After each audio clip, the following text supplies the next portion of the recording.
Hello. അപ്പം നമുക്കിന്ന് Chennai to Kannur ബസ്സിൽ ട്രാവൽ ചെയ്യാം. ഞാൻ ഏകദേശം 18 മണിക്കൂർ വരുന്ന ട്രാവലായിരുന്നു ഇത്. അതായത് ചെന്നൈയിൽ നിന്ന് എൻ്റെ വീട്ടിലേക്ക് കണ്ണൂരേക്ക് ഏകദേശം 18 മണിക്കൂർ ഞാൻ ട്രാവൽ ചെയ്തിട്ടുണ്ടായി. റെഡ് ബസ് ആപ്പിൽ നിന്ന് ഞാൻ ഈ ബസ്സിൻ്റെ ടിക്കറ്റ് ബുക്ക് ചെയ്തിട്ടുണ്ടായി. ഏകദേശം 1500 രൂപ സംതിങ് ആയിട്ടുണ്ടായി. അപ്പോൾ ടിക്കറ്റ് ബുക്ക് ചെയ്ത് ഞാൻ റെഡിയായി നേരെ പോയത് ഒരു സൂപ്പർ മാർക്കറ്റിലേക്കാണ്. എന്നിട്ട് അവിടെ നിന്ന് എനിക്ക് കഴിക്കാൻ വേണ്ടി കുറച്ച് സ്നാക്സും കാര്യങ്ങളെല്ലാം വാങ്ങി. ഞാൻ ചെന്നൈയിൽ ഇപ്പോൾ ഞാനുള്ള സ്ഥലത്ത് നിന്ന് എൻ്റെ കണ്ണൂരേക്കുള്ള ബസ് കയറുന്ന സ്ഥലം ഏകദേശം 1 അവർ ദൂരമുണ്ട്. അപ്പോൾ ഞാൻ ഒരു റാപ്പിഡോ ബുക്ക് ചെയ്ത് നേരെ പോയി പെരുങ്കളത്തൂരേക്കാണ് ബസ് വരുക. ഞാൻ അവിടെ പോയി കുറേ നേരം കട്ട പോസ്റ്റായി നിന്നു. ബസ് പറഞ്ഞതിനേക്കാളും 40 മിനിറ്റ് വൈകിട്ടാണ് വന്നിട്ടുണ്ടായത്. കുറേ നേരത്തെ കാത്തിരിപ്പിന് ശേഷം എൻ്റെ ബസ് വന്നു. VKV ട്രാവൽസ്, മെയിനായിട്ട് കണ്ണൂരേക്ക് VKV ട്രാവൽസ്, ശ്രീസുഖം ട്രാവൽസ്, ഈ 2 ബസ്സാണ് മെയിനായിട്ടുള്ളത്. ഈ 2 ബസ്സിലാണ് ഞാൻ മെയിനായിട്ട് ട്രാവൽ ചെയ്തിട്ടുള്ളത്. ഇപ്രാവശ്യം ഞാൻ VKV ട്രാവൽസിലാണ് പോകുന്നത്.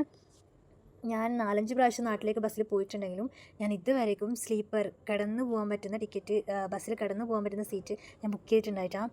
ഫസ്റ്റ് ടൈമാണ് ഞാൻ ഈ സീറ്റ് ബുക്ക് ചെയ്തിട്ടുണ്ടായത്. എന്തായാലും അടിപൊളിയായിട്ടുണ്ടായി. അങ്ങനെ ആ ആഗ്രഹം സാധിച്ചു. ബസ്സിൽ കയറിയ ഉടനെ ഈ കാണുന്ന പ്രകടനങ്ങളെല്ലാം എൻ്റെ ആഹ്ലാദ പ്രകടനമാണ്. കാരണം എൻ്റെ ലൈഫിൽ ഞാൻ വിചാരിച്ചിട്ടേ ഇല്ല ഞാൻ ഇങ്ങനെ ഒറ്റയ്ക്ക് ബസ്സിൽ ഇങ്ങനെ കിടന്നു പോകുന്നില്ല. കാരണം ഞാൻ എൻ്റെ ലൈഫിൽ ചിന്തിച്ചിട്ടേ ഇല്ല. എന്തായാലും അടിപൊളി എക്സ്പീരിയൻസ് ആയിട്ടുണ്ടായി. ഈ ബസ്സിൽ മെയിനായിട്ട് അവരെനിക്ക് ഒരു പില്ലോ, ഒരു ബെഡ്ഷീറ്റ്, ഒരു TV ഉണ്ടായി, ദെൻ ഹെഡ്സെറ്റ് ഉണ്ടായി, TVയുടെ റിമോട്ട് തലക്ക് മേലെയുണ്ട്, ദെൻ ഒരു ലാമ്പ് ഉണ്ടായി, ദെൻ AC ഫാൻ ഉണ്ടായി, ദെൻ ഒരു ബോട്ടിൽ വാട്ടർ തന്നിട്ടുണ്ടായി, ഫോൺ ചാർജ് ചെയ്തിട്ട് പ്ലഗ് ഉണ്ടായി. ഇത്രയും കാര്യങ്ങളാണ് എൻ്റെ സീറ്റിലുണ്ടായത്. ഞാൻ എത്ര പിടിച്ചേക്കിയിട്ടും എൻ്റെ TV ഓൺ ആയിട്ടുണ്ടായിട്ടാ. അതെന്തേന്നുള്ളത് ഞാൻ പിന്നെ പറഞ്ഞുതരാം. എന്തായാലും എനിക്ക് അത്യാവശ്യം നല്ല ഇഷ്ടമായിട്ടുണ്ടായി. കാരണം കുറച്ച് കംഫർട്ടബിളായിട്ട് ഫീൽ ചെയ്തു, കുറച്ച് എൻ്റർടൈനിങ് ആയിട്ട് ഫീൽ ചെയ്തിട്ടുണ്ടായി.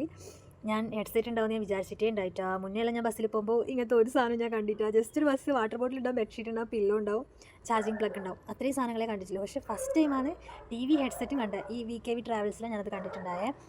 വൺ ഓഫ് ദ അടിപൊളി എക്സ്പീരിയൻസ് ആയിട്ടുണ്ടായി.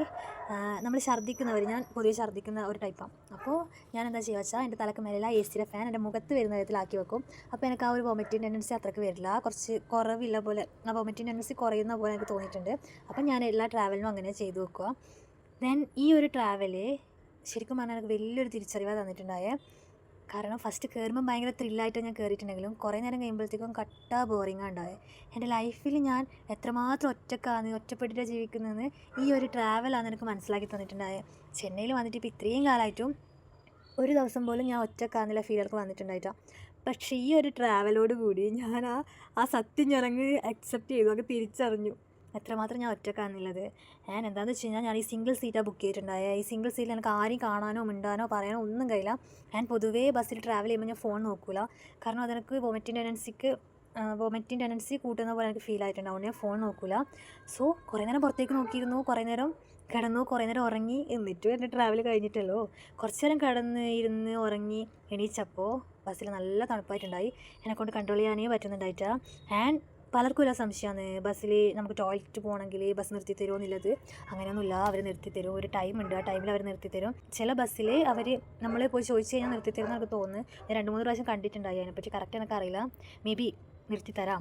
ഇനി ബസ്സിൽ ടോയ്ലറ്റ് ഇല്ല, ബസ് നിർത്തി തരില്ല, ആ പേടിയിലൊന്നും ആരും ബസ്സൊന്നും ചൂസ് ചെയ്യാണ്ട് നിൽക്കണ്ട. ഒരു പ്രാവശ്യം പോയി നോക്ക്, എക്സ്പീരിയൻസ് എങ്ങനെയുണ്ട് നോക്ക്. അതിനുശേഷം നിങ്ങൾ ബസ്സേ ബുക്ക് ചെയ്യലൂ. മീൻസ് എൻ്റെ ഒരു എക്സ്പീരിയൻസിൽ ഞാൻ പറഞ്ഞത്. എല്ലാവരുടെ കാര്യം എനിക്ക് അങ്ങനെ ആയിരിക്കണം എന്നില്ല. നമ്മൾ പറഞ്ഞു വന്നത് ബസ്സിൽ നല്ല തണുപ്പായി. അപ്പം ഞാൻ എൻ്റെ കയ്യിലുള്ള ബെഡ്ഷീറ്റും ആ ബസ്സിലെ ബെഡ്ഷീറ്റും എല്ലാം എടുത്ത് പൊതിച്ചു. എന്നിട്ടും എനിക്ക് അത്ര കംഫർട്ടബിൾ ആയിട്ടുണ്ടായിട്ടാണ്. അത്യാവശ്യം നല്ല തണുപ്പായിട്ടുണ്ടായി. ഈ ഒരു സമയമാകുമ്പോഴത്തേക്കും ഞാൻ വല്ലാണ്ട് ഡിപ്രഷനായി പോയിട്ടു. മീൻസ് ഒറ്റയ്ക്ക് ഫോൺ വിളിക്കാൻ പറ്റുന്നില്ല, ഒന്നുമില്ല, എനിക്ക് എൻ്റർടൈനിങ് ഒന്നുമില്ല. പുറത്തേക്ക് നോക്കാമെന്ന് ഫുൾ ഇരുട്ട്, ഒന്നും പ്രത്യേകിച്ച് എനിക്കൊന്നും തോന്നുന്നില്ല. അങ്ങനെ ആയിപ്പോയി. കുറേ നേരത്തെ ട്രാവലിന് ശേഷം എൻ്റെ ബസ് നിർത്തി, ഫുഡ് കഴിക്കാൻ വേണ്ടി നിർത്തി. അന്നപൂർണ്ണ റെസ്റ്റോറൻറ്റിൽ നിർത്തി. ട്രാവൽ ചെയ്യുമ്പോൾ എപ്പോഴും ലൈറ്റായിട്ടുള്ള ഫുഡ് കഴിക്കാൻ എനിക്കിഷ്ടം. അപ്പോൾ ഞാൻ ഒരു നൈസ് ദോശ പറഞ്ഞു. ഞാൻ വിചാരിച്ചത് ഒരു ചെറിയ ദോശ ആയിരിക്കും എന്നാണ്. ഞാൻ പ്രത്യേകം അവരോട് പറഞ്ഞു ഒരു ദോശ മതിയെന്ന്. അവരെൻ്റെ മുന്നിൽ ഇത്രയും വലിയൊരു സാധനം കൊണ്ടുവച്ചു. ഞാൻ എങ്ങനെ തിന്നാനാണ്? ട്രാവൽ ചെയ്യുമ്പോൾ ഫുഡേ കഴിക്കാത്ത ഞാനാണ്. പക്ഷേ എൻ്റെ ഗതികേട് കൊണ്ട് ബോഡി ടയേർഡാകേണ്ട വെച്ചിട്ടാണ് ഞാൻ ഈ ദോശ വാങ്ങിയത്. നല്ല അടിപൊളി ദോശയായിട്ടുണ്ടായി. 90 രൂപ സംതിങ് ആയിട്ടുണ്ടായ നല്ല ദോശ, ചട്നി, സാമ്പാർ എല്ലാം അടിപൊളിയായിട്ടുണ്ടായി. ആ ദോശ ഫുള്ള് ഞാൻ കഴിച്ചു. ഈ ബസ്സിൽ കയറിയതിന് ശേഷമാണ് എൻ്റെ അബദ്ധം എനിക്ക് മനസ്സിലായി. ബസ്സിൽ കയറി ഞാൻ അത്രയും നേരം ബസ്സിൽ കയറിയാലും മുതൽ ഞാൻ ആ TV ഓണാക്കാൻ വേണ്ടി നോക്കുന്നുണ്ട്. പക്ഷേ TV ഓണായിട്ടുണ്ടായിട്ടാണ്. ഈ സമയം ആ ബസ്സിലത്തെ ഒരണ്ണ ആ ബസ്സിലത്തെ ഒരെണ്ണ എല്ലാവരുടെ അടുത്തേക്കും വന്നിട്ടുണ്ടായിരുന്നു. അപ്പോൾ ആ അണ്ണനോട് ഞാൻ പറഞ്ഞു എൻ്റെ ടി വി ഓണാവുന്നില്ല എന്ന് പറഞ്ഞു. അപ്പോൾ അവർ പറഞ്ഞു ആ സ്വിച്ച് ഞെക്കിയാൽ മതി അത് ഓണാവെന്ന് പറഞ്ഞു. ഇത്രയും നേരം എല്ലാ സ്വിച്ചും പിടിച്ച് ഞെക്കി ഞാൻ.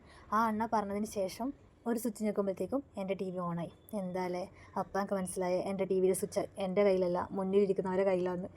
എന്തായാലും നല്ലതായി. അതിന് ശേഷം ഞാൻ ആ ടി വി ഓൺ ചെയ്ത് അതിൻ്റെ ഉള്ളിൽ ഒരുപാട് പാട്ട് മൂവീസ് എല്ലാം അവൈലബിൾ ആയിട്ടുണ്ടായി. അപ്പോൾ അതെല്ലാം നോക്കി ഞാൻ അതിൽ കൽക്കി മൂവി ഞാൻ ചൂസ് ചെയ്തു. അതിരുന്ന് കണ്ടു. ഞാൻ എപ്പോൾ ഞാൻ കിടന്ന് ഉറങ്ങിപ്പോയി. പിന്നെ കണ്ണൂർ നോക്കുമ്പോൾ നമ്മളെ കേരളത്തിലെത്തി. സന്തോഷമായി. എന്തോ മനസ്സ് നിറഞ്ഞൊരു ഫീലായിരുന്നു. ഞാൻ എൻ്റെ വീട്ടിലെത്തിയിട്ടാണ്, കേരളത്തിൽ മാത്രമേ എത്തിയിട്ടു. ഞാൻ അപ്പോഴത്തേക്കും എന്തോ ഒരു മനസ്സ് നിറഞ്ഞൊരു ഫീലായി. ഭയങ്കര സന്തോഷം തോന്നി. എന്തോ ഒരു ഫീൽ, അതെങ്ങനെ എക്സ്പ്രസ് ചെയ്യാമെന്ന് എനിക്കറിയില്ല. എന്തായാലും ഒരു ഡിഫറെൻറ്റ് ഫീലായിട്ടുണ്ടായി. ഞാൻ പിന്നെ കുറച്ച് നേരത്തെ ട്രാവൽ ഫൈനലി അവർ പറഞ്ഞ സമയത്ത് തന്നെ എന്നെ കണ്ണൂർ എത്തിച്ചിട്ടുണ്ടായി. ഞാൻ ബസ് ഇറങ്ങിയ ഉടനെ ഞാനൊരു ഓട്ടോയിൽ കയറി. ആ ഓട്ടോ ചേട്ടൻ എന്നോട് ഒരുപാട് നേരം മലയാളത്തിൽ സംസാരിച്ചു. അത് കേട്ടപ്പോൾ എനിക്ക് മനസ്സ് നിറഞ്ഞു. അത് കഴിഞ്ഞ് നമ്മൾ തളിപ്പറമ്പ് പോയി. ഞാൻ നല്ലൊരു മീൻ പൊരിച്ചതും ചോറും കഴിച്ചു. അത് കഴിഞ്ഞ് വയറ് നിറച്ച് ഞാൻ നേരെ വീട്ടിലേക്ക് പോയി. വീട്ടിലേക്ക് പോകുമ്പോഴത്തേക്കും അമ്മമ്മേരെ വക നല്ല അടിപൊളി സദ്യ ഉണ്ടായി. അപ്പോൾ അതെല്ലാം കഴിച്ച് കഴിഞ്ഞപ്പോൾ സന്തോഷമായി. അപ്പോൾ ഇപ്രാവശ്യത്തെ വരവ് എന്തായാലും അടിപൊളിയായിട്ടുണ്ടായി. അപ്പം ഈ വീഡിയോ അത്രയേ ഉള്ളൂ. അപ്പോൾ ഓക്കെ, ബൈ ബൈ.